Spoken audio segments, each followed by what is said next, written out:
You're listening to Civic Media. You can tune into any of our live shows on any radio station across the state with the Civic Media app. Find us in your phone's app store and listen anytime, anywhere.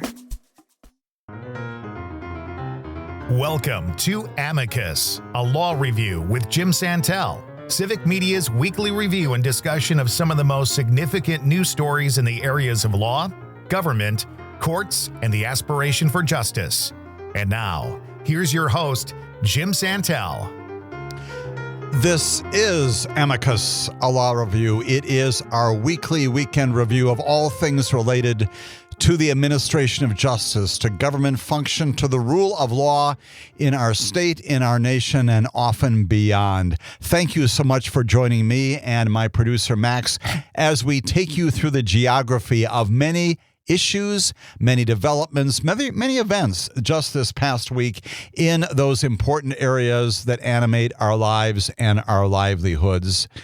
Because of the importance of these particular issues, we are pre-recording this show, so we're not today in this weekend production taking phone calls, but hoping that you will, as you listen to our discussion of these various issues, take notes, annotate your papers, and be sure to join us again next weekend when we'll be live once again talking about even more, affording you, as always, in those settings, the opportunity to engage with me and with Max on these important issues. As always, the name of our show, Amicus, a law review, taken from the Latin, meaning friend of the court, amicus curiae. The notion is that by providing you with information and perspective and basic facts, you can come to your conclusions based upon your capacity to engage in the critical thinking that we so much need in this time of our nation's history, and also engage in conversation with others based upon an understanding. Necessarily, that understanding often involves, in this broadcast and in others here on Civic Media, engaging in a bit of law school enterprise and exercise and even education, an awful lot dependent upon civics and understanding how these legal issues and terms work, anticipating, as always, that our explanations as a friend of the community, as a friend of yours, providing that information is accessible and understandable so that you can indeed make your decisions about what we should do about all of this, what kinds of policies should be in place in these important areas of the rule of law. Our broadcasts in recent weeks have necessarily focused a lot upon courts, not exclusively, but upon courts. And we know that in recent months, it is the federal district courts that have in many ways been the guardrails, the safety nets, if you will, for preserving democracy in our nation. That continues to be the case this past week. But we have another aspect of the guardrails that are out there also animated this past week. And that is federal grand juries. We've got one in particular in Eastern Virginia. We're going to talk about what a federal grand jury in Eastern Virginia apparently did not do this past week, that in its way, in its activity and inactivity, did something that supports the rule of law. We'll get to that in just a few moments, but we are going to initiate our discussion on this weekend analysis of matters important to you, important to justice, important to our nation and our state by talking once again about the United States Supreme Court, because a lot of activity, two very important things happened late this past week that are not only going to describe the current term of the Supreme Court, but necessarily are going to attract our attention and our focus in the months just ahead, anticipating once again that the Supreme Court will issue these major decisions on these major cases at any time, but certainly before July 1 of 2026. The Supreme Court just this past week, very busy with a whole series of oral arguments. As I've often advocated, you can listen in. You can listen in live. You can listen in on a recorded basis to the ways in which our Supreme Court is engaging the lawyers and the litigants in their courtroom, discussing the merits and demerits of these cases. You can listen in. You can hear the voices of the Supreme Court justices. You can hear the lawyers arguing with the Supreme Court justices, arguing in a diplomatic and respectful sense to try to figure out what the best resolution on all of these cases should be.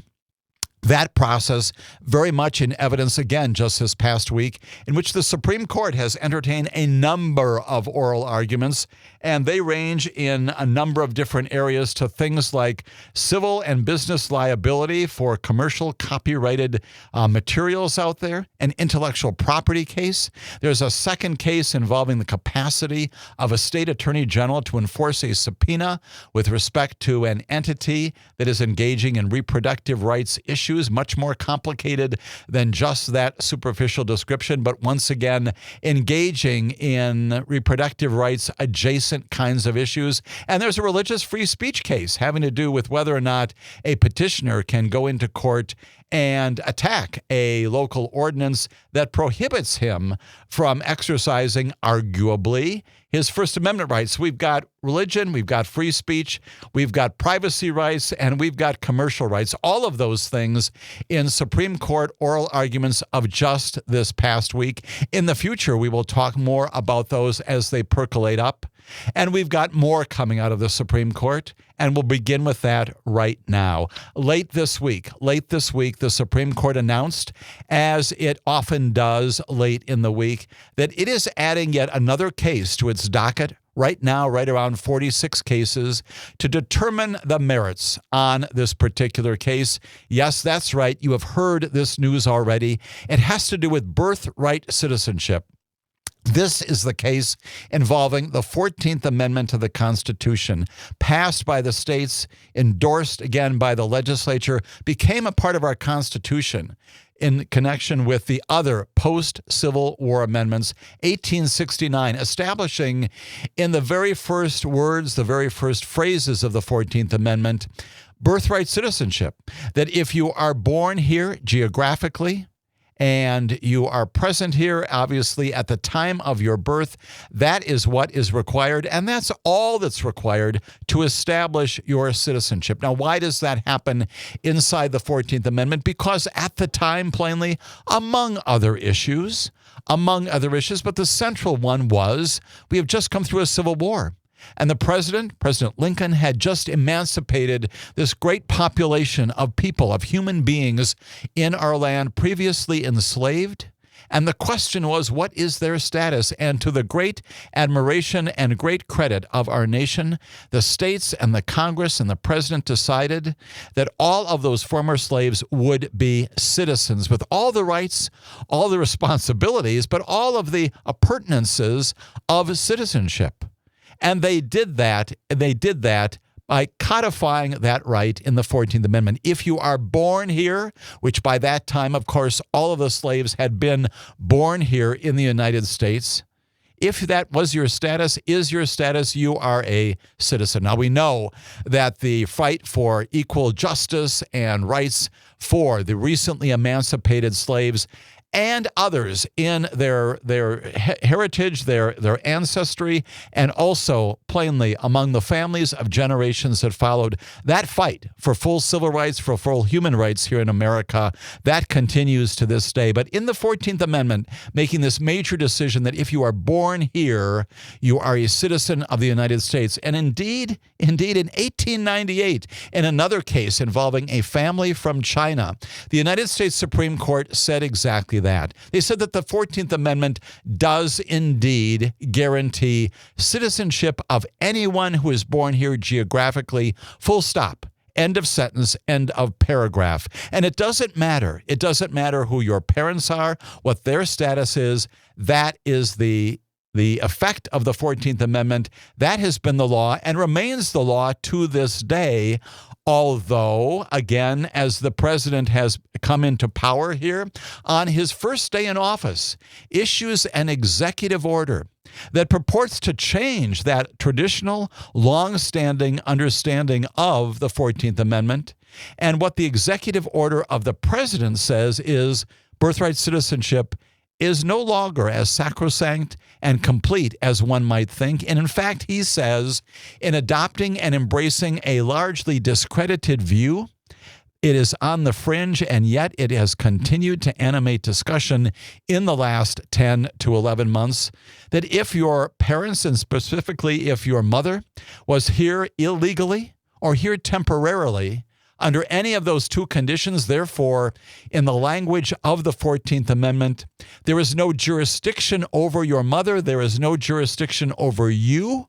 You are not subject to the jurisdiction of the United States, and therefore, if you were born of a mother who is either illegally here or temporarily here, you are not a citizen of the United States of America. It goes into effect in mid-February, and there have been a whole lot of lawsuits challenging that across the country. We know that because, again, we have monitored that not only here on this broadcast, but discussed this a lot in the common parlance of our litigation in the past several months. We know that many judges have looked at this and dismissed it.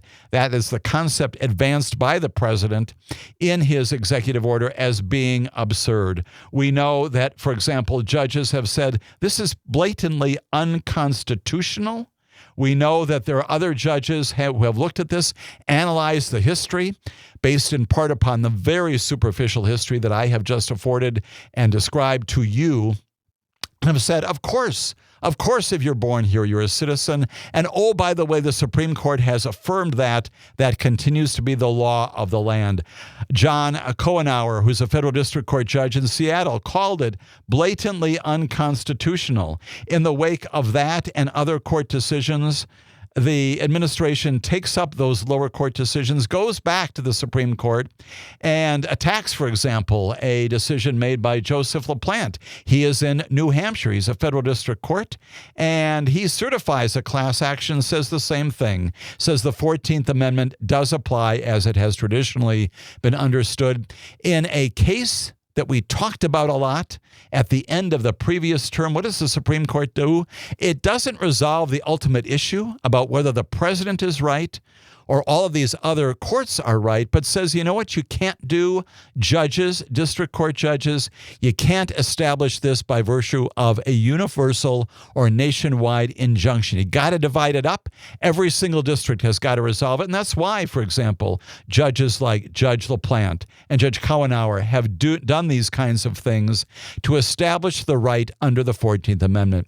It is in the wake of all of that procedural history that the administration, the Department of Justice, the White House, has recently gone back to the Supreme Court and said, okay, we basically had a victory in our previous decision of the last term requiring that these enforcements of the interpretation, the historical interpretation, be divided up, and they can only be decided either by class actions or by independent lawsuits, going back again to the Supreme Court and saying, now, Supreme Court, decide the fundamental issue that we did not resolve several months ago. And so in recent times, the petition has come from the Office of the Solicitor General. Supreme Court, take up the fundamental issue.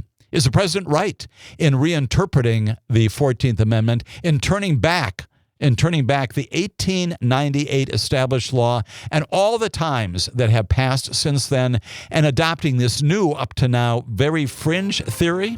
When we come back, we'll tell you exactly what the Supreme Court has done late this past week. It won't surprise you, but we'll also talk about the likely consequences of the Supreme Court action here on Amicus, a law review.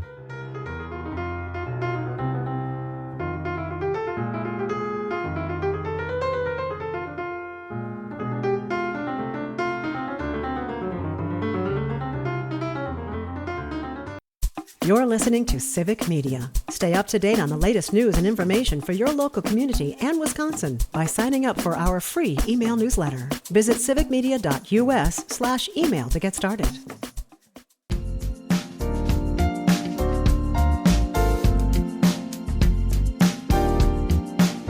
My name is Jim Santelle, and this is Amicus on the broadcast stations of Civic Media.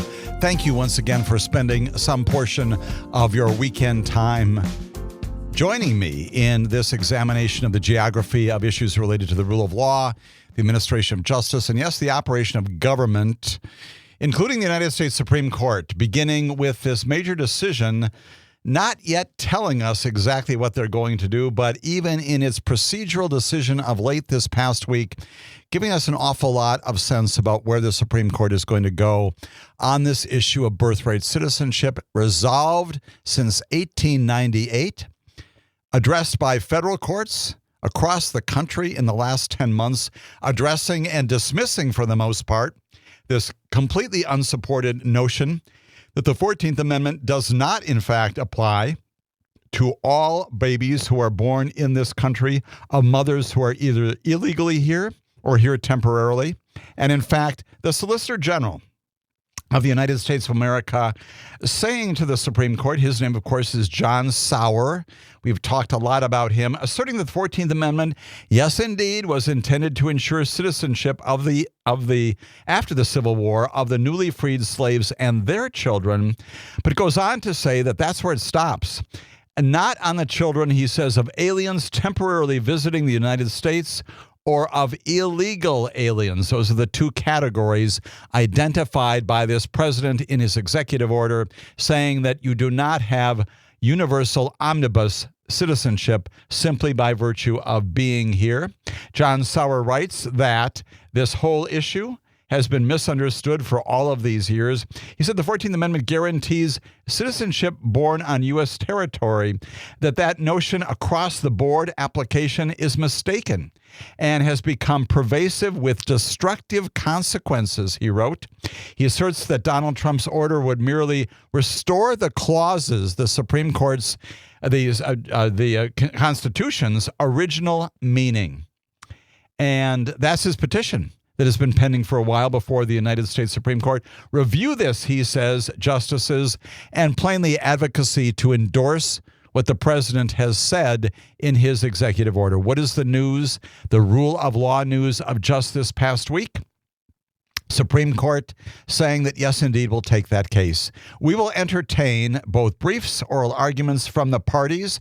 Obviously, many people out there, many parties coming from many of these particular district courts and appellate courts, all wanting to be heard on this, plainly if the Supreme Court weighs in on it. And plainly, this is a procedural win for the government itself, for John Sauer, for the White House that wants this concept of universal citizenship overturned.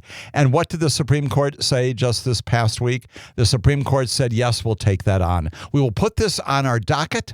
They have not said exactly when they're going to be hearing this case, but plainly huge when it comes to the status of people, again, young people right now, babies born since mid-February, but also with consequences beyond that. The issue related to your ancestry once again. Was your mother properly here, legally here?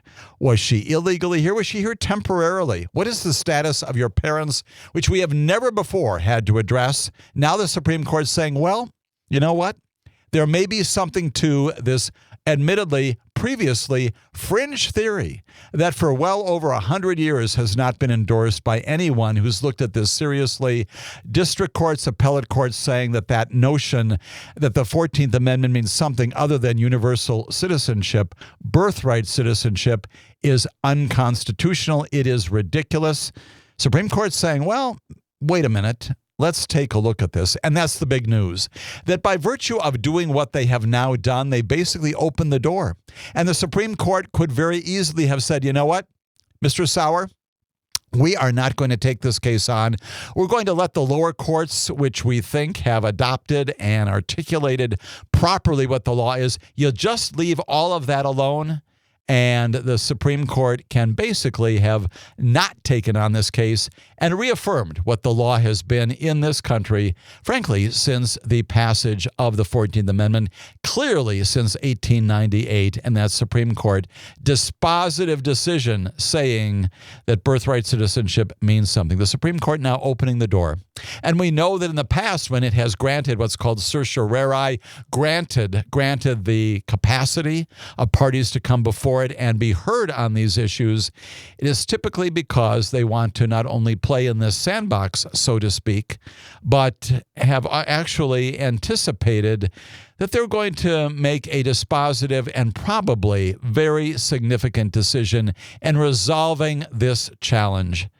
It is plainly the first step, if you will, before Supreme Court justices wrestle with and likely now overturn the history of the 14th Amendment in our nation. And that's why this issue that seemingly is small procedurally, the notion that the Supreme Court will simply take this case, it is actually huge for what it indicates about future likely action.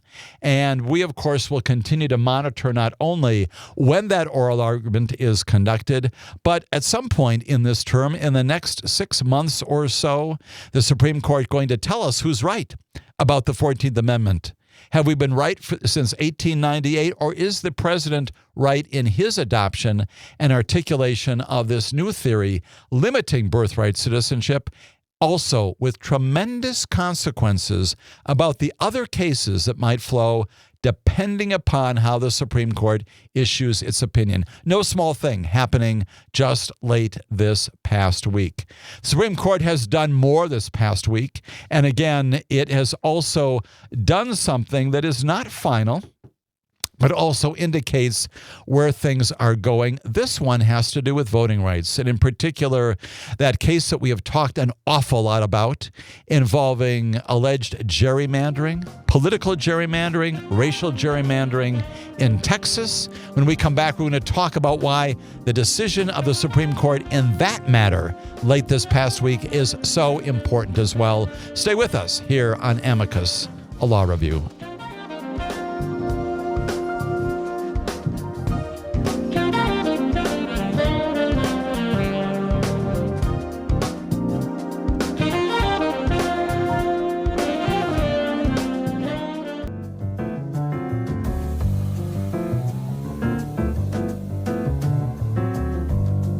Here on the broadcast stations of Civic Media, my name is Jim Santelle, and this is Amicus, a law review. This is our weekly weekend review of many, but certainly not all of the stories in the areas of rule of law, justice, and government as it operates in 2025 in this still early portion of the 21st century. We're talking again, importantly, about what the Supreme Court has done, what it has not done in some cases, but this weekend, talking about specific actions it has undertaken to define the docket, not only of its own court, but of other courts going forward. And so we turn again to Texas. You know what this case is all about. You recall well that in November, there was a 3-judge panel of federal judges in Texas. What did they do?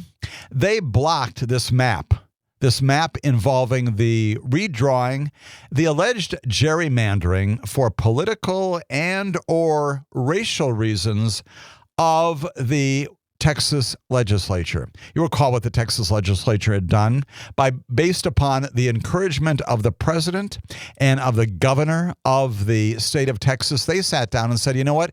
We're going to redraw our congressional lines here. We did it right after the census in 2021. We're doing it again in 2025. And the overt and unapologetic reason for doing this was and remains, we are attempting to create more Republican majority districts, congressional districts, to send to Washington, D.C. That the voters in these newly drawn districts will almost certainly vote for Republicans, and therefore, overall, in the state composition of our congressional delegation, we will increase the number of Republicans being sent to the Congress among the 435 members there on Capitol Hill. We'll increase the number of likely Republicans in the November election by 5.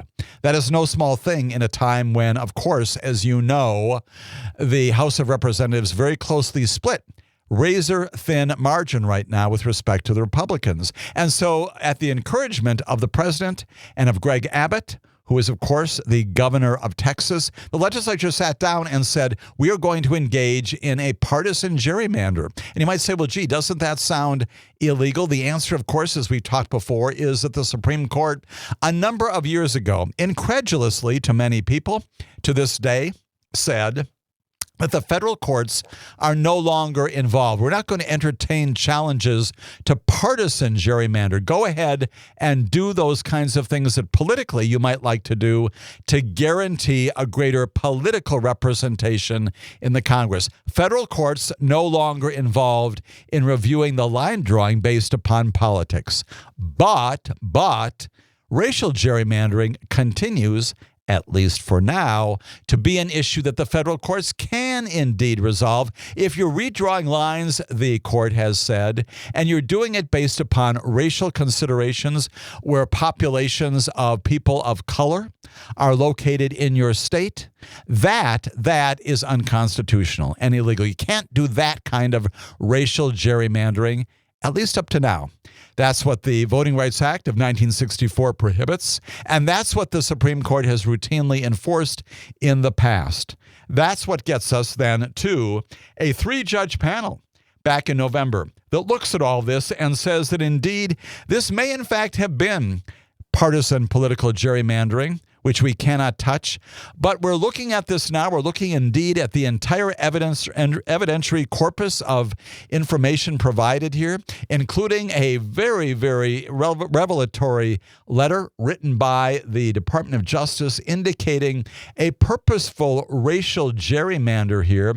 And the 3-judge panel says, at the pen of a judge named Jeffrey Brown, we've talked about him before, that this is overt racial gerrymandering. What you have done in creating these 5 districts is plainly to disenfranchise people of color. Can't do that under the Voting Rights Act of 1964, telling the legislature that what you've done is unconstitutional, in the end saying that because we're heading into 2026, maybe what we should do and what we should do is let's go back. Let's go back to the way in which the maps were drawn before 2 previous election cycles.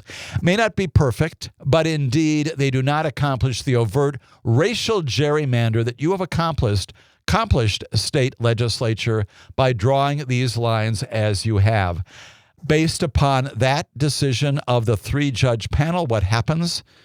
The governor of the state of Texas runs promptly, very promptly, to the United States Supreme Court. And you know initially what happened, because we talked about this a little bit.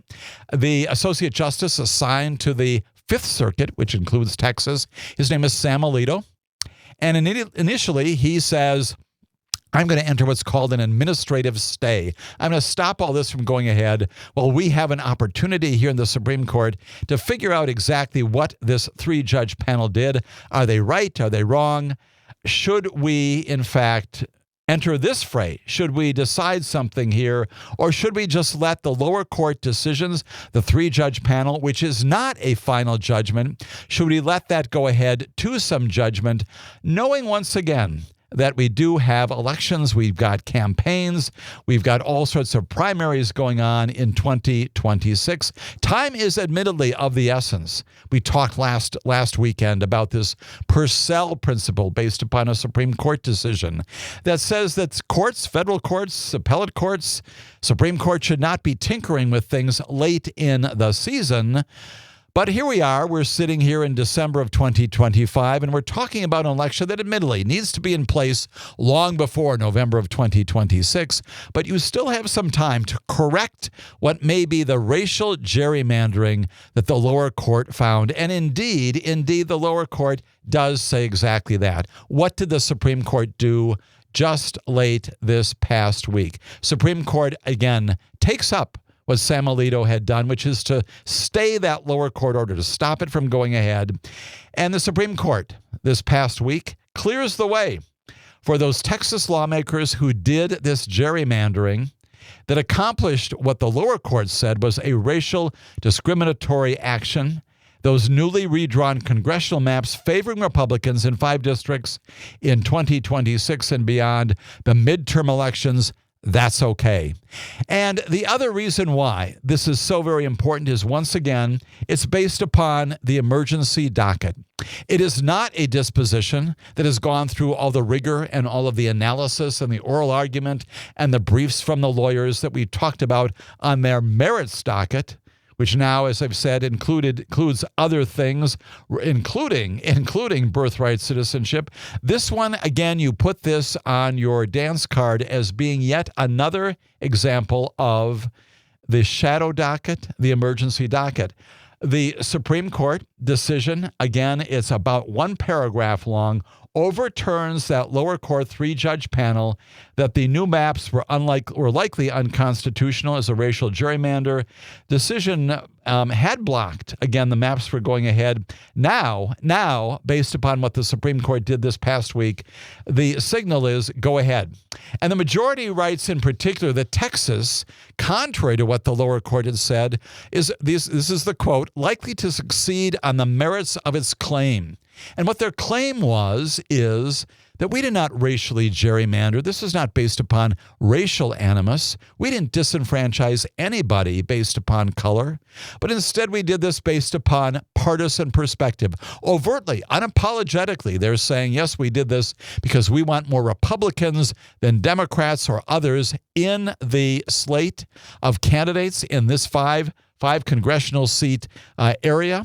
We want to send more Republicans to Congress.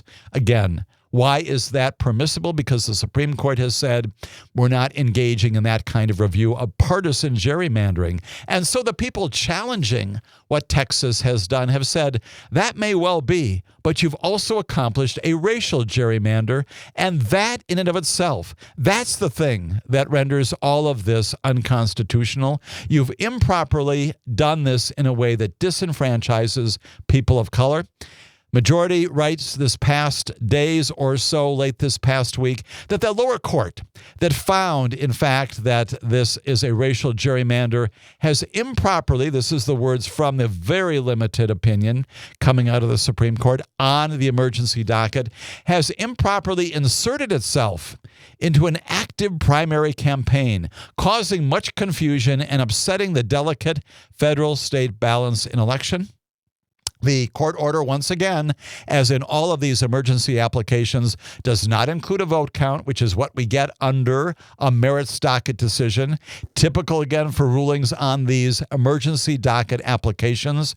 We know that Sam Alito wrote a concurrence, and that was joined in by the two other conservative justices. Their names were Clarence Thomas and Neil Gorsuch. They say, once again, that the confusion is too much, and that, oh, by the way, the lower court almost certainly erred in coming to the conclusion that this was a racial gerrymander. Now, you know where we're going to go next, because we always try to present here on this broadcast the information about both sides. Indeed, there is a scathing dissent from, you know their names, Elena Kagan and Ketanji Brown Jackson and Sonia Sotomayor.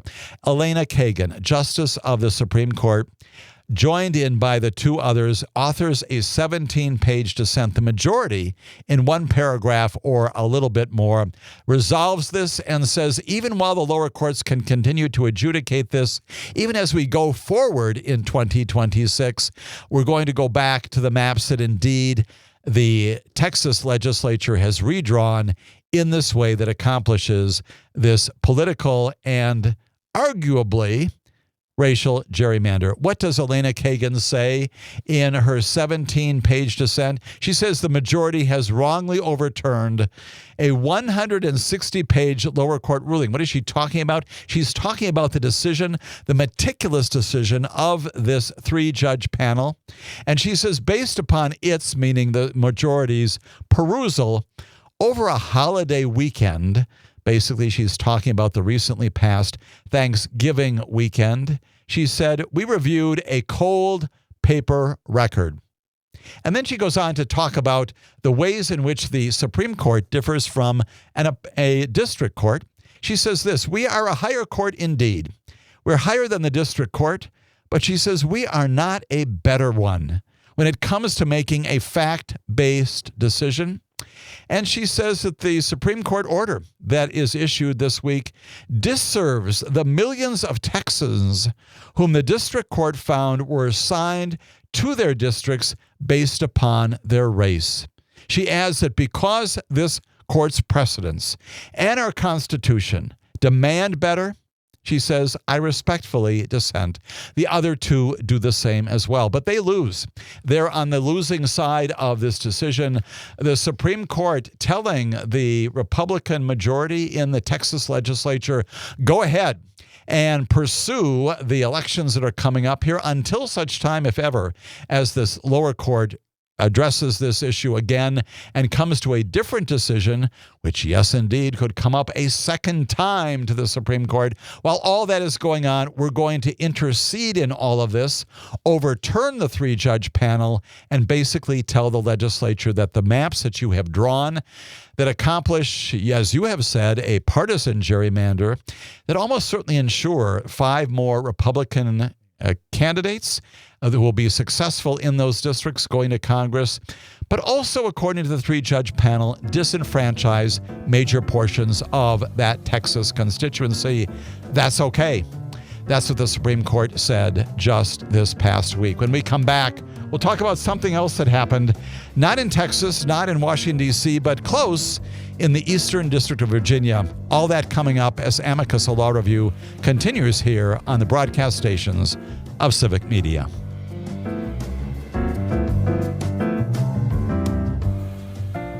You're listening to Civic Media. Find the latest news, information, and archives of all your favorite shows on the Civic Media website, civicmedia.us.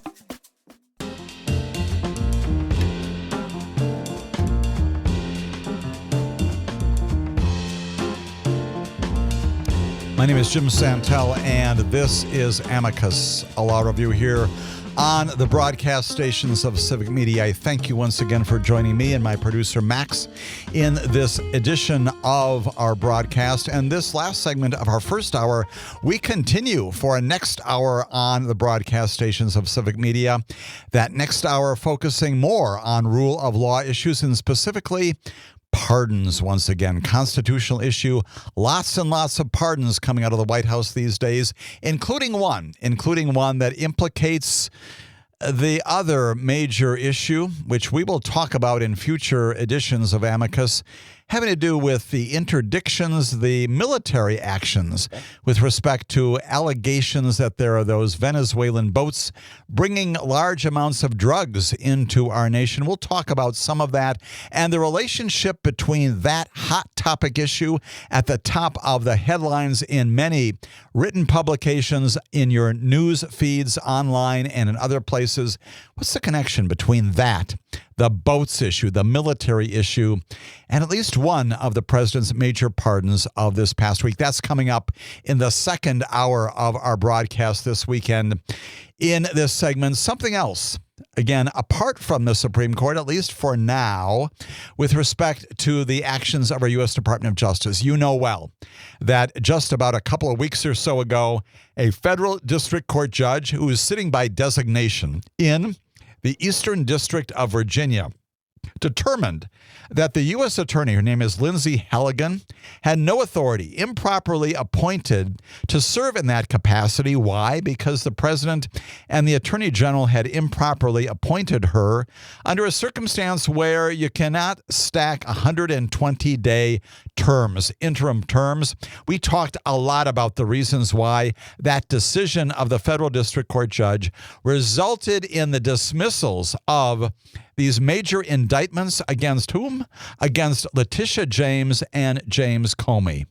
Both of those cases, again, involving defendants who have been on the president's list of adversaries, foes, people he has identified as ripe for prosecution, demanding that the Attorney General, through the U.S. attorneys, including Lindsay Halligan, indict these people because, as the president has said, they're as guilty as hell. His words in explaining his animus toward them and his direction to the Department of Justice, completely contrary to every other standard of every prior administration, with the exception of his the first time around, that has had a clear line between what the Department of Justice can and should do and what the president wants. That political involvement in criminal prosecutions needs to be a clear and bright and unassailable wall. That's the reason why Watergate happened. That's the reason why in the post-Watergate years that wall was built. broken down by this administration, demanding the prosecutions of Letitia James for allegedly engaging in bank fraud, mortgage fraud with respect to a house of hers in Norfolk, Virginia, as to James Comey maintaining that way back in September of 2020, he lied before a congressional committee having to do with some engagements with his colleagues at the FBI and the media. The substance of these cases we have not gotten to, although there are reasons to believe that on the merits they're going to fall apart if ever they see the light of day inside a federal court there in Eastern Virginia. But what happened, again, in the wake of recent activity? Many issues related to challenging those indictments, including vindictive prosecution, selective prosecution, mishandling, wild misstatements by the U.S. attorney before the grand jury that certainly tainted that process, resulting in grand jury abuse and government misconduct. What happened just late this past week? Well, the reality is, in addition to appealing those dismissal orders to the appeals court, which the Department of Justice can do, plain now that prosecutors or a prosecutor in Eastern Virginia has gone back into a federal grand jury forum and asked for a new indictment as to Letitia James. And the big takeaway news of late this past week is that the grand jury has apparently declined, refused, said no to a new indictment as to Letitia James. That's no small thing. And while it is not unprecedented, it's also an affirmation of the importance of the grand jury process. These are not folks who simply rubber stamp what the government presents. And we know that from the first go around with respect to James Comey, because plainly there were grand jurors who were not pleased with the first iteration of an indictment as to him, went back and said, no, we're not indicting on one of these three counts, come back, and the mayhem then continued. Now we have an attempt by the Department of Justice to re-indict Letitia James. We don't know. We assume it's based upon mortgage fraud. Maybe it's a recast, a recodified indictment of the sort that the federal district court judge dismissed previously for lack of authority. Maybe it's been cleaned up in some way, substantively. Presumably, there is a prosecutor there who has the authority to do just this. But again, a grand jury in Norfolk, Virginia, declining late this past week to re-indict Letitia James, telling the Department of Justice, telling the government that we're not going to go forward. They didn't pick and choose. They didn't say we're going to go ahead with this one and not that count. But again, another blow to the president's efforts, inappropriate, unconstitutional, illegal, to gain control over the process by which the grand jury works. In this case, again, the grand jury standing as a bastion, as a guardrail of democracy, of the rule of law. We've talked a lot about that and identified federal district court judges as being principal among them, identifying people inside the Department of Justice, other places in government who have said no to these unconstitutional things, and also identifying, although not nearly in the notoriety, grand juries coming forward and telling this Department of Justice in a number of different areas, including now Eastern Virginia, that the answer, Madam Attorney General, Madam U.S. Attorney, others there, Mr. Attorney General, U.S. Attorney, that in fact we're not going to indict. That's no small thing. That's the rule of law in America. When we come back, we'll talk about more rule of law issues, including focus on pardons here in the United States of America. Stay with us here on the broadcast stations of Civic Media.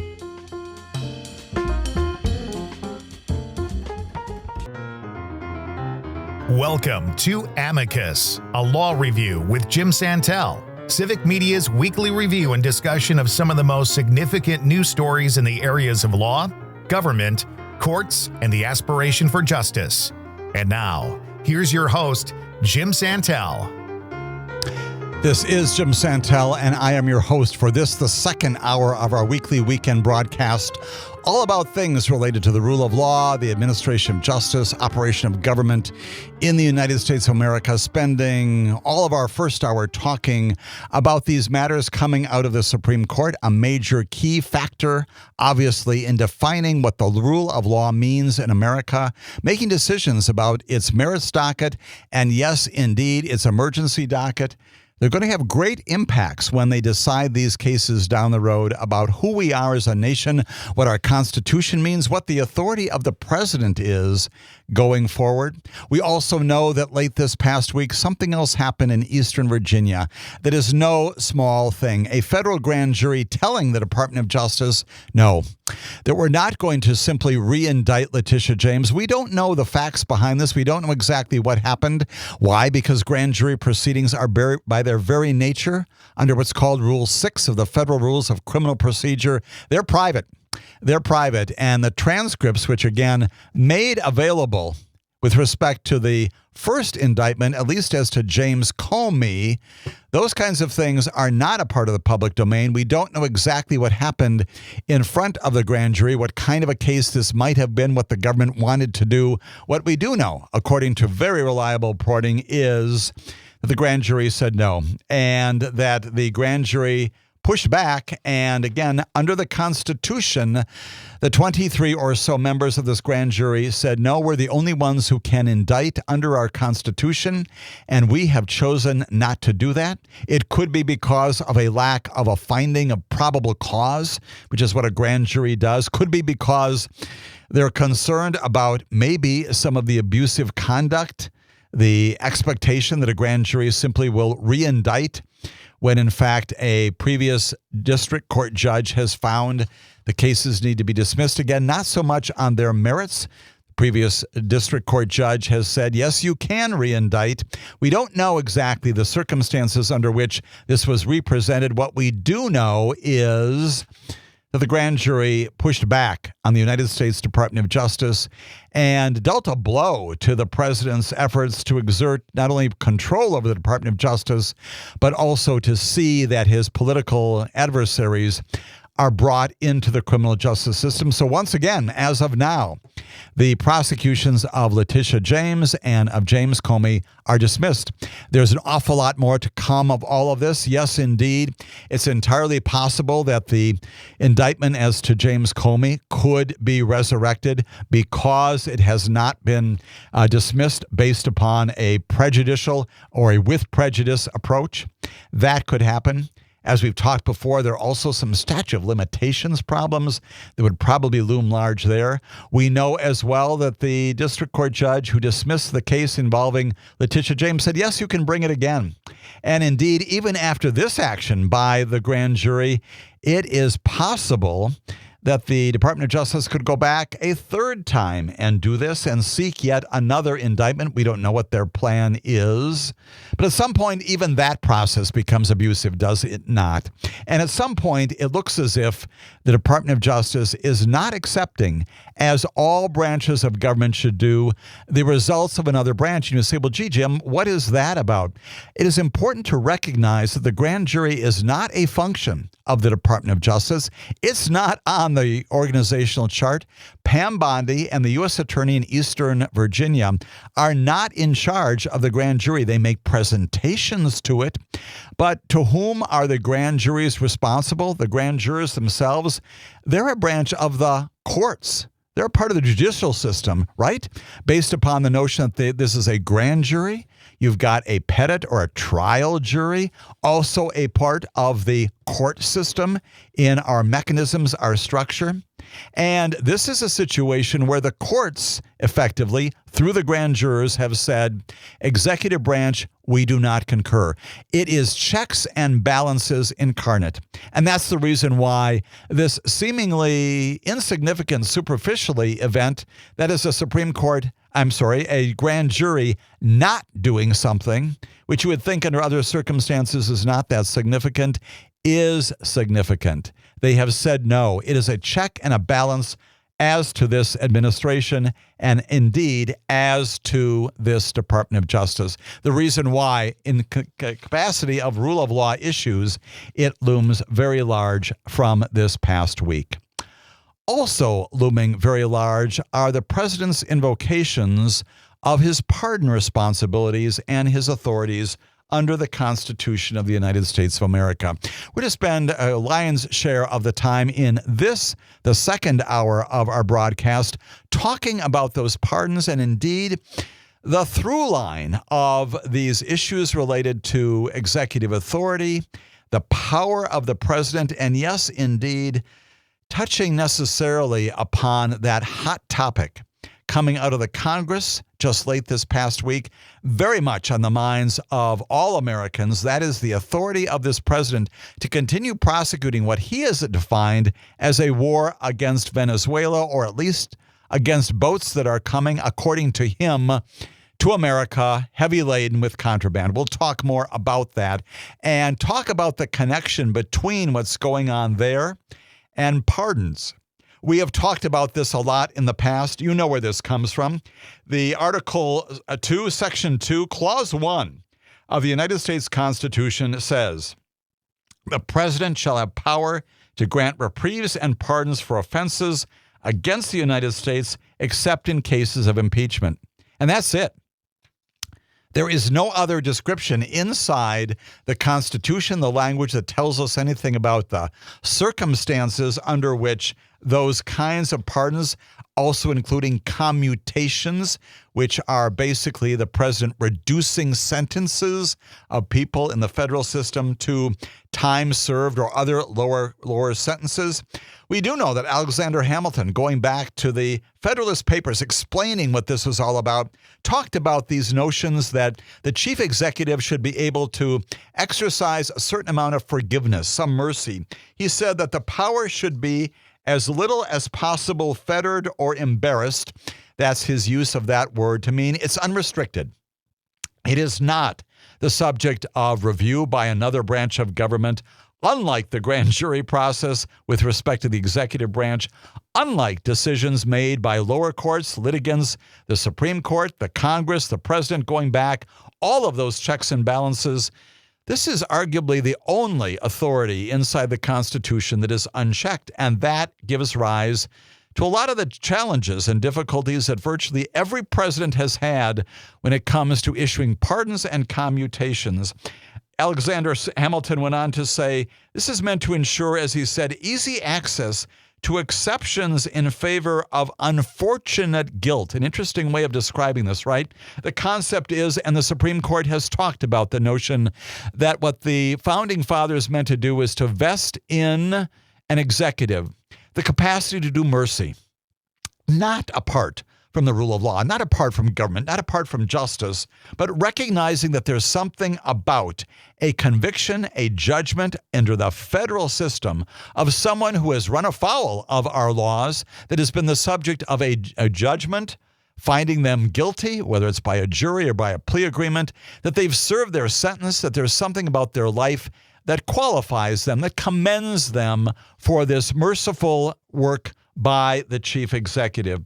Hamilton argued that placing power solely with the president would lead to its most beneficial exercise. What he's doing there is he's saying we're trusting this chief executive to do the right thing.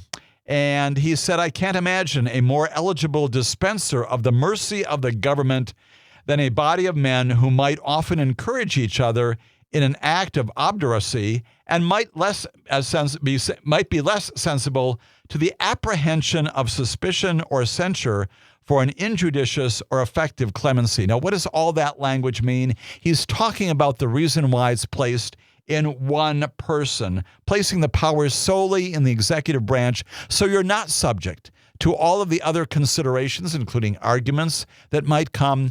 That's the reason why this was placed in the authority of the executive branch. A lot of language there to unpack, and a lot of Supreme Court history, actually, in this area as well. Interestingly, of course, because it's not subject to review in the courts, it's not subject to review by the legislature, there is some significant but not extensive Supreme Court history. There's a case in 1950 that's fascinating called Burdick versus United States. Supreme Court holding in the end that a pardon does not take effect if the defendant does not accept it. Fascinating concept. And it was in Burdick as well that the court specifically said circumstances may be made to bring innocence under the penalties of law. If so brought, the Supreme Court went on in this Burdick case, escape by confession of guilt implied in the acceptance of a pardon may be rejected. That's the notion that if you take the position that you did not commit the underlying offense, if you're not contrite, if you say, I didn't do this, then not only is a pardon inapplicable to you, but it cannot be accepted, because implicit and inside the very notion of granting a pardon, granting other forms of relief under the Constitution, is the acceptance of responsibility by the person who did the underlying offense. That's hugely important. That's what the Burdick case says. And once again, affirms this notion that the transgressor has the capacity to say no. But if the transgressor, as the Supreme Court has said in Burdick, if the defendant, the person who's been convicted, says yes, coming with that pardon, with that clemency decision, is an acknowledgement of guilt. Why is that so important? We've talked about this before. One of the major historical pardons in the memories of many of you, and certainly in the history books that many of you studied, is the pardon granted by Gerald Ford as to Richard Nixon. Richard Nixon was never convicted. He wasn't charged criminally, never went into a federal court. Gerald Ford pardoned him prophylactically, basically for everything that he may have done during the course of his term in office that might have run afoul of the federal statutes. And in the wake of that, again, a huge amount of controversy about that, Gerald Ford saying, I exercised my explicit and unassailable and uncheckable pardon power because I wanted the country to move on. And that is, of course, a judgment that he made, may well have cost him in part the presidency when he ran in 1976, lost to Jimmy Carter, as we all well know. In the wake of that, he carried in his pocket, as he recounted repeatedly to the last day of his life, a small card. And that was this language from Burdick. When people would approach him, President Ford said, and chastised him or took him on, criticized him for entering and issuing a pardon as to Richard Nixon, and saying he never accomplished an adjudication of him. What Gerald Ford said was, let me read to you from Burdick, that when I granted Richard Nixon that pardon, implicit in that is Richard Nixon's acknowledgement of guilt for the crimes that I identified in that pardon document. And that gives rise again to an awful lot of what is happening just this past week as our current president, like presidents before him, continue to exercise this authority under Clause 1, Section 2, Article 2 of the Constitution. When we come back, we'll tell you more about the contemporary recent invocations of that language, how things should go, how they have gone, here on Amicus, a law review.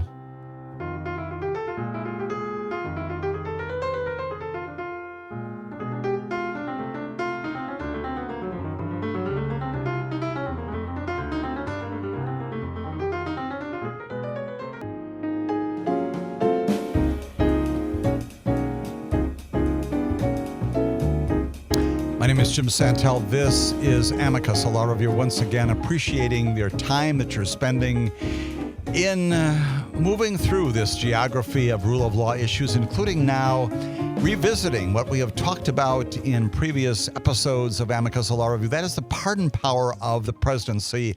Noting also that there is a process. It's not in the Constitution, but important to understand because it comes up a lot in the recent discussions about this president's pardons, the pardons of previous presidents, including Joe Biden, including Bill Clinton, including George Bush, including Jimmy Carter, including Ronald Reagan, including all of the presidents of recent times, including Barack Obama. All of them have engaged in this unfettered, unchecked capacity to pardon people, to issue clemency orders. Many of them had been controversial. In an attempt to try to bring the controversial nature of these things to a lower level, what did the United States Department of Justice do many years ago? They established something called the Office of the Pardon Attorney. It's inside the structure of the Department of Justice. We've talked about this before. It is a unit that basically handles the great majority of these cases. If you are looking for a pardon based upon your prior federal criminal conviction, What you have done is, yes, you can go online and fill out your application for a presidential pardon.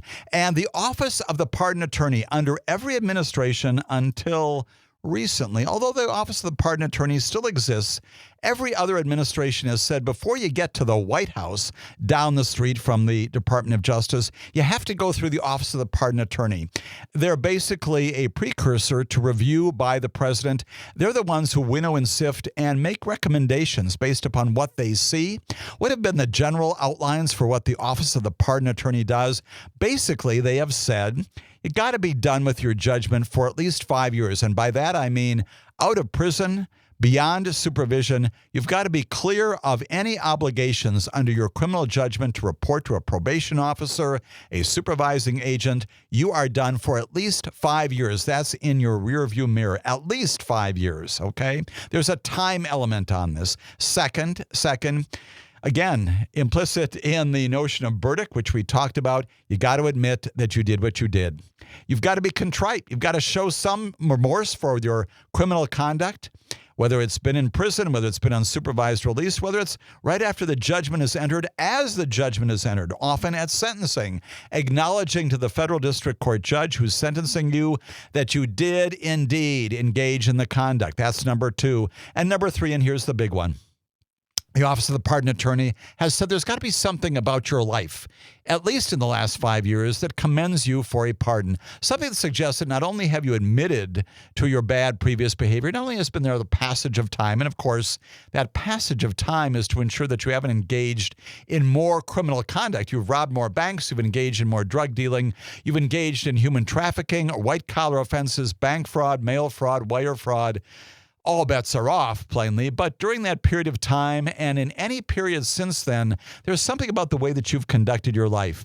Doesn't mean that you've got to start nonprofits across the board for all sorts of people who could indeed benefit from those kinds of things and do that kind of thing, whether it's youth, it's people with disabilities, it's people who are economically, commercially, educationally, for purposes of societal position, need assistance.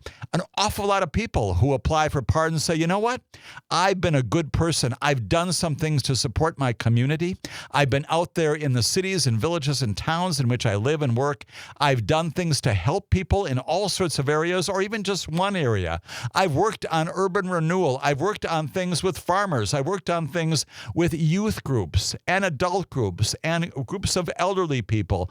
All kinds of things that you know as public service, that you know as things that are engaged in the communities that make our societies, our communities better. Something about your life that is not only a reversal of what you've done before, but something to commend this notion that you warrant the president's mercy. In the words of Burdick, in the words of the founding fathers, including Alexander Hamilton, that justice would be accomplished if indeed the unfortunate guilt that Alexander Hamilton has described should be overcome. And an expression of mercy and forgiveness, that's what you deserve. That's how the process works. They look at all those things and they make recommendations to the White House about who among these thousands of people who are applying for pardons, who should be granted, which application is too early, which one should be addressed and rejected outright. And that's their clearinghouse process in the Office of the Pardon Attorney. It is significant to note that the current head of the Office of the Pardon Attorney is a fellow named Ed Martin. You may recall that we've talked a lot about him in connection with a present investigation of him with respect to his own independent review and pursuit of mortgage fraud cases, including arguably the one with respect to Letitia James. Ed Martin, a major figure in some of the most controversial things going on in Maine justice. Ed Martin is in charge right now of the Office of the Pardon Attorney. And all that leads then to the decisions being made very recently, including just this past week, by the president, that may or may not have gone through the process of the Office of the Pardon Attorney that I just described. Must the president do that clearinghouse process? No. There's nothing in the Constitution that mandates it. It's a matter of efficiency. It also ensures some consistency. Keep that notion in mind as we talk about some of the inconsistencies that we have seen recently. It's a matter of ensuring that justice is accomplished. And the question which can and should be asked is, which of the pardons by this president, and yes, indeed, by other presidents, have gone through that winnowing and sifting and recommending process, and which are simply because the president has said, I'm going to do this without any of that, because of reasons that I know. Maybe they're political reasons. Maybe they're familial reasons. Maybe there are, we hope it's not bribery or economic or financial reasons, but we know that this process is, in fact, coming out of the White House. Again, this past week and in previous days. When we come back, we'll talk about some of those major pardons and why they are so important to understanding the administration of justice in America. As our broadcast continues here on Amicus, a Law Review.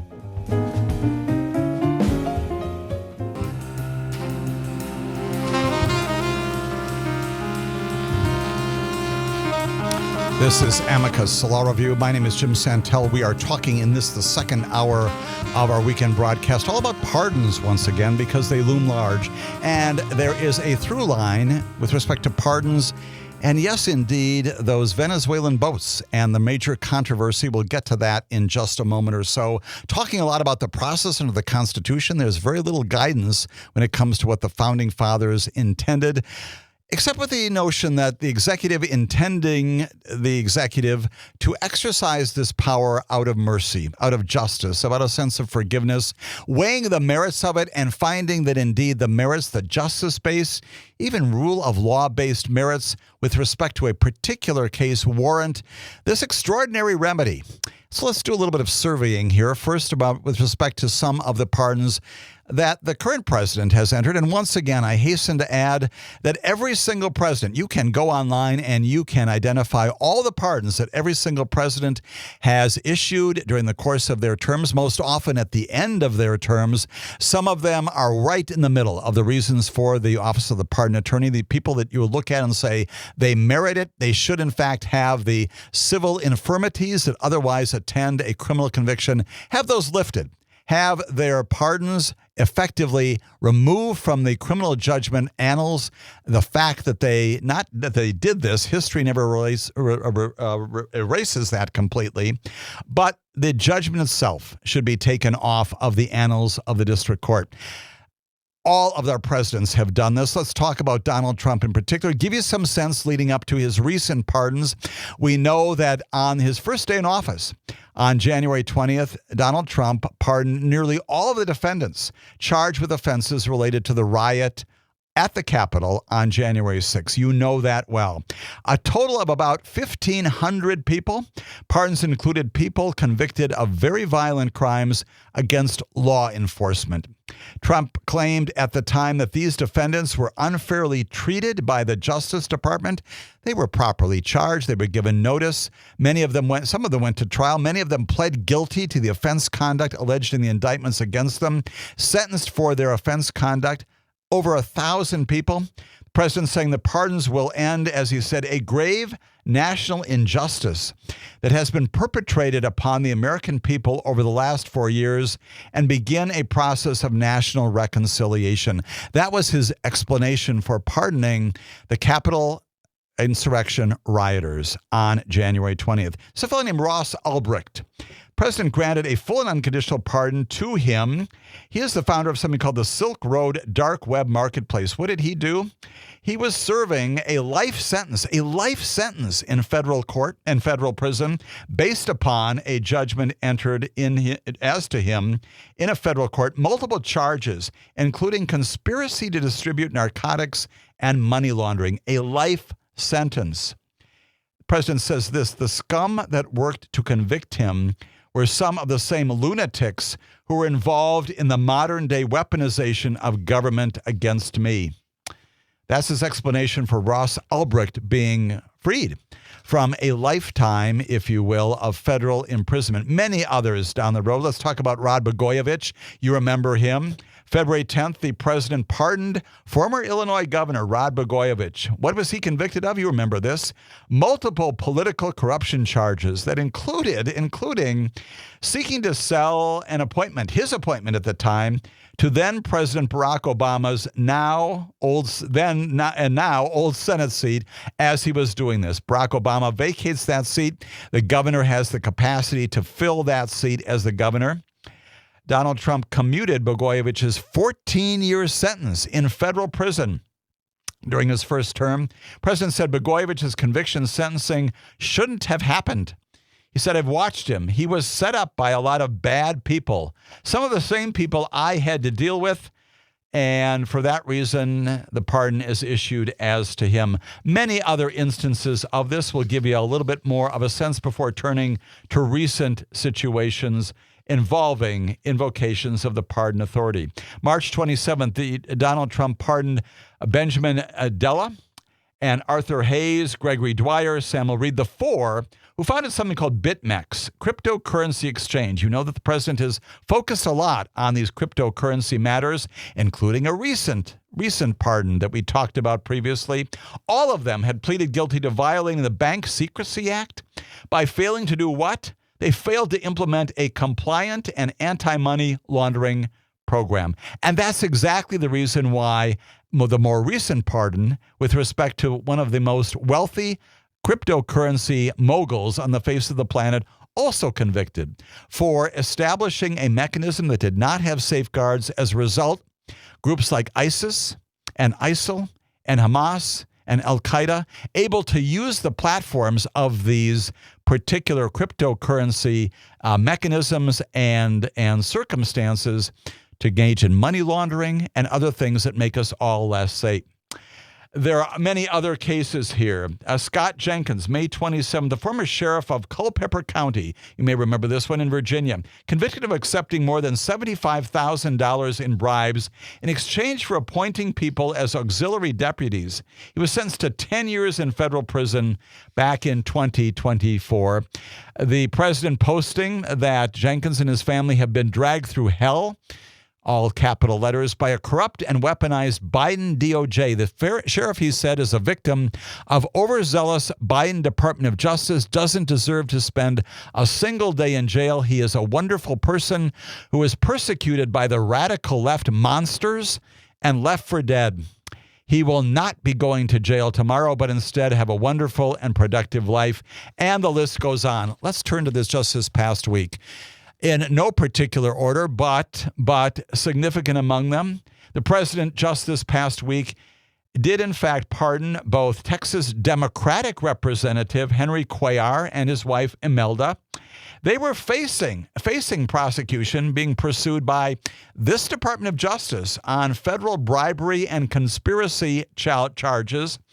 The president said in a social media post that Cuellar bravely spoke out against open borders and accused Biden, a Democrat, of going after the congressman and his wife for speaking the truth, capital Truth. In other words, Henry Cuellar, criticizing the former president for Border Patrol policies, gets the attention of this president. And sure enough, before Henry and his wife Imelda Cuellar are going to face a jury trial in federal court, the president says a pardon. And of course, all of the defendants here, under any circumstances, prior to judgment, including Henry and Imelda Cuellar, presumed innocent. They have maintained their innocence.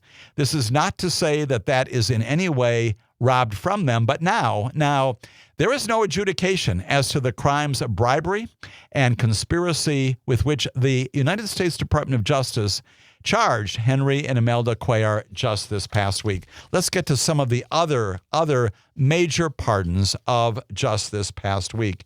And that includes, perhaps at the top of this list, a major pardon that has an awful lot of people inside the Department of Justice, outside the Department of Justice, who are responsible for this prosecution, scratching their heads and shaking their heads in absolute amazement. It is significant that this particular pardon erases the actions of one of the top loyalists within the Trump family, if you will. We'll get to that in just a moment or so. You know what this story is about? Juan Orlando Hernandez, the former president of Honduras. Juan Orlando Hernandez, the focus of a broad, sweeping drug case. Found guilty, again, didn't plead guilty, but by an American jury, 12 people, finding beyond a reasonable doubt, unanimously, that the former president of Honduras guilty of conspiracy to import cocaine into the United States. That understates the charge dramatically. The presentation during the course of the jury, including the levels of cocaine, tons of cocaine imported by this defendant, millions of dollars of bribes as a result of that undertaking, partnering with cocaine traffickers, bringing into this country, and remember that in connection with a next reference we'll make to this, bringing into this country huge amounts of cocaine. The judge in the case at the time, post-judgment, post-verdict, his name is Kevin Castell. He calls Hernandez a two-faced politician hungry for power, who masqueraded as an anti-drug crusader, while in fact he was partnering with traffickers. Prosecutors had asked the judge to make sure that Hernandez would die behind bars, citing his abuse of power.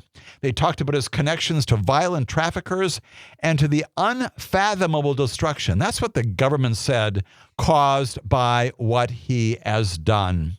All of that coming out of the prosecution of the former president of Hernandez, former president of Honduras, and his name, again, is Juan Orlando Hernandez. What is the reflection of how significant this prosecution and the judgment against him was and is? The judge who looked at all of this under the sentencing guidelines, the nature of the offense conduct, the dramatic, colossal, catastrophic work of this defendant, sentenced this defendant to 45 years in federal prison. 45 years. That is huge. Now, Mr. Hernandez himself is not an old man. He's not a young man, but it basically would have assured that he would die in prison as the federal prosecutors and your Department of Justice wanted them to do. Drug Enforcement Administration agent who has worked on the investigation to Hernandez and spoke anonymously because he was not authorized to speak publicly, of course, about this matter, called this pardon lunacy. And indeed, it is that and so much more. The president, at the time of his announcing this pardon, said this. He said, all this in caps, by the way, congratulations to Juan Orlando Hernandez on your upcoming pardon. That's what the president writes minutes after he's arriving at Mar-a-Lago during a recent visit there, and says, again, all in caps, make Honduras great again. Make Honduras great again. We know that in the middle of this week, as a result of the complete and unconditional pardon imposed with respect to this conviction of Juan Orlando Hernandez, Mr. Hernandez was released from federal prison, and he is now a free man. And that comes in the wake of huge frustration, not only by the prosecutors, the agents who compromised their lives, again, put themselves in harm's way, did a huge amount of work to accomplish this important result in the criminal justice system, undermined, if you will, basically erased by the president in granting this pardon, a 45-year sentence reduced to virtually nothing. And that happened just this week. Again, does the president have the power to do this? Absolutely. Is there any way of turning this back? No, there is not. Aside from being in the public domain for criticism and for looking at what this president is doing. He's done this in many other cases in recent times. And it is significant as well, just as a footnote to note, that when President Trump pardoned the former president of Honduras this past week, he erased what was called the crowning achievement of years of work by one of those Department of Justice lawyers, one of his own former criminal offense lawyers. When Emile Beauvais was inside the Department of Justice. He was responsible, in part, along with others, for this very prosecution of this Honduran leader, now pardoned. An interesting footnote to all of this. When we come back, a bit more about pardons and a bit more about the connection, the line that goes through this and what's happening now with respect to the review of cases involving these boats being blown up by our military in the Caribbean and the Pacific. Here on Amicus, a law review.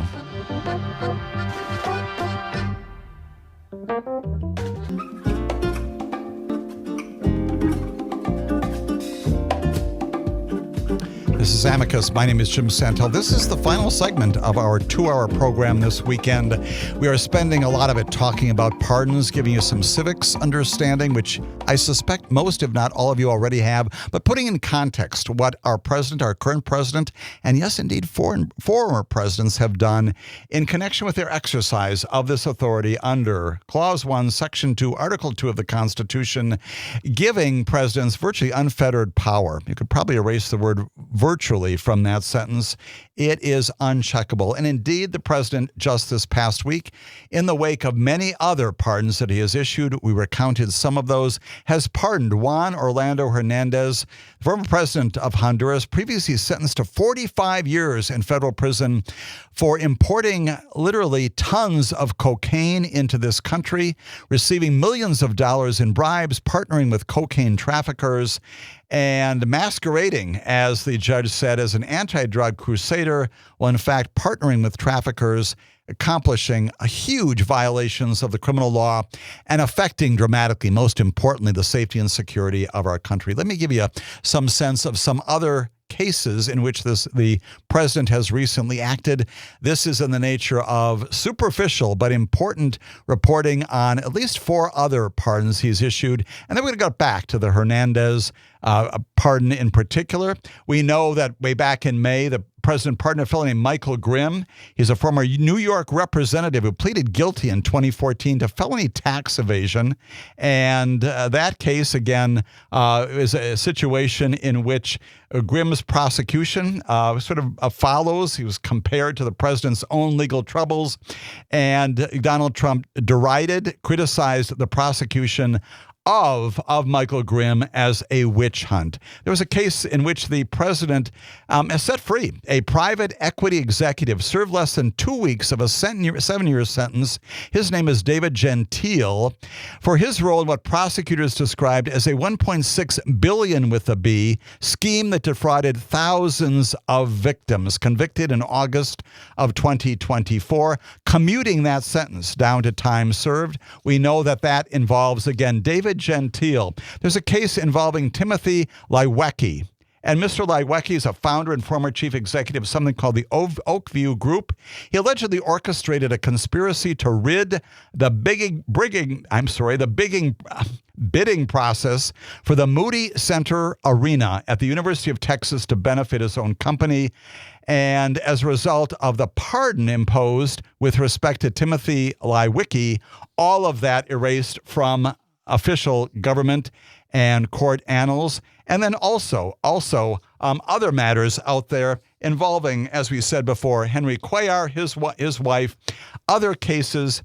Getting back then to the Hernandez case, why is that so significant? And why are there so many people looking at that case and talking about the inconsistency between, on the one hand, pardoning someone for bringing, again, proved in a courtroom, historically proved in a courtroom, judgment by a jury of peers here, unanimous verdict, finding that he is in fact guilty of these horrific crimes, now pardoned by this president, a person who brought into this country tons of cocaine. You know where this is going. At the same time that we are talking about these pardons and others, we know that the president, through the defense secretary, is prosecuting what he's described as a war on Venezuela, at least on the boats there coming out of Venezuela. He is obviously also opposed to the president of Venezuela, who has condemned our military actions. Lots of things to unpack there. But why is the president, Why has the president said he's doing this? He is stopping, as he has said repeatedly, the actions of these boat runners who are bringing from Venezuela what the president has described as all of these illicit drugs. As an aside, it's a part of the national understanding, the facts of this, that Venezuela produces very little fentanyl, very little cocaine. Those come from other countries. But even putting aside that particular factual infirmity with justifying this action and all of the other things that are coming out of it, we're doing that. We're going after, we're killing people in the high seas based upon this invocation of wartime activities, when in fact our Coast Guard usually has done that. They've done interdiction. They've gone down the road of addressing this problem without violence, seizing the drugs, seizing the contraband, bringing those people into our criminal justice system. That's how we've normally done all of this.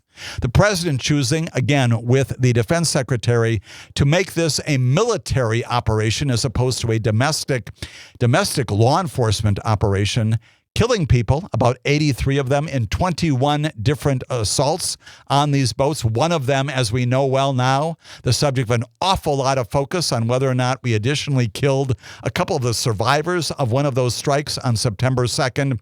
All of that continuing to be the focus of a lot of our appropriate national attention.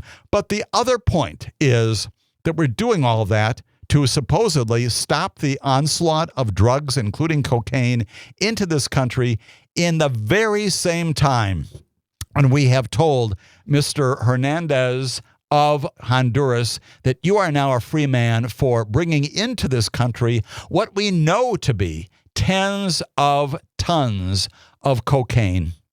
And that is the inconsistency that so many of the reporters and people looking at the pardon authority and our enforcement on the high seas have identified, not only as the inconsistency, but turning on its head fundamental notions about the pardon power, the authority of the president to declare a war.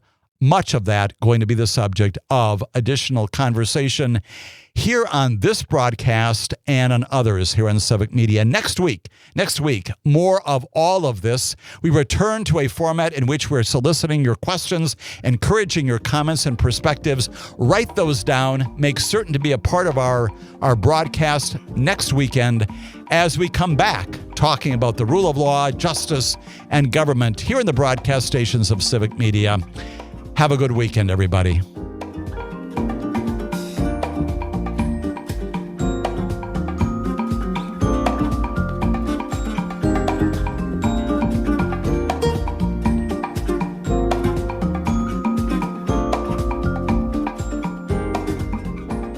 The national news cycle never stops, but it can be hard to find news about your local community. Civic Media is dedicated to providing quality local and state news coverage across Wisconsin. With the Civic Media app, you can get notifications about local stories that matter to you and your community. Find the free Civic Media app in your phone's app store and choose notifications from the menu to tell us what kind of news you want to hear about.